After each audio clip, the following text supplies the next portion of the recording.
ধাপে ধাপে আমার বিরুদ্ধে ষড়যন্ত্র করা হয়েছে। গত উপজেলা নির্বাচনে 1 বছরের জন্য আমাকে উপজেলা চেয়ারম্যান হিসেবে নির্বাচিত করা হলো। তারপর আমাকে মনোনয়ন দেওয়া হলো না বিভিন্ন ষড়যন্ত্রের মাধ্যমে। আমি দলের প্রতি শ্রদ্ধা রেখে, আমি আমার জননেত্রী শেখ হাসিনার প্রতি শ্রদ্ধা রেখে আমি নির্বাচন থেকে ছেড়ে দাঁড়ালাম। তারপর এলো সম্মেলন। আপনারা জানেন, সম্মেলনে আপনারা সবাই আমাকে সহযোগিতা করেছিলেন, আপনারা আমার সাথে ছিলেন, পাশে ছিলেন।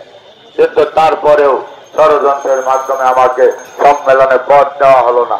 পদ দেওয়া হলো না, শুধু থানা আওয়ামী লীগের সদস্য আমাকে করা হয় নাই।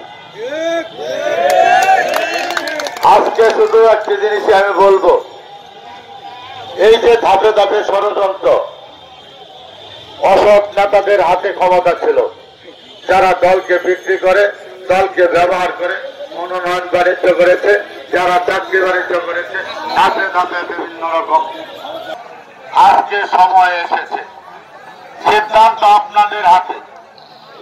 আগামী 21 তারিখ আপনারা সিদ্ধান্ত নেবেন, আপনারা কাকে নেতা বানাবেন, এই উপজেলা পরিষদ পরিচালনার দায়িত্ব দেবেন। আজকে যুদ্ধ হচ্ছে ন্যায়ের বিরুদ্ধে অন্যায়ের যুদ্ধ।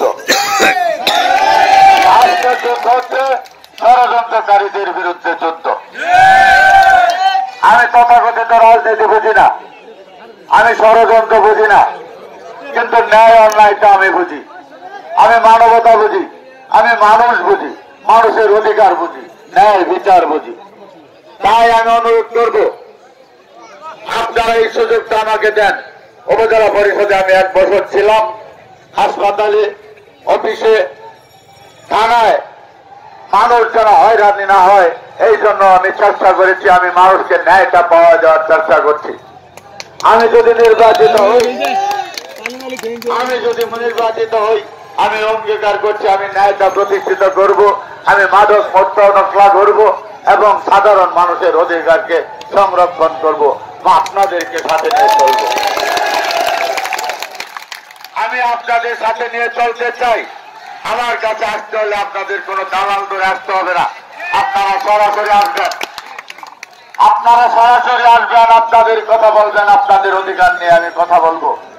আমি দোয়া চাই, দোয়াত কলম মার্কায় দোয়া চাই, ভোট চাই, সেই সাথে সাথে সবার সুস্বাস্থ্য কামনা করে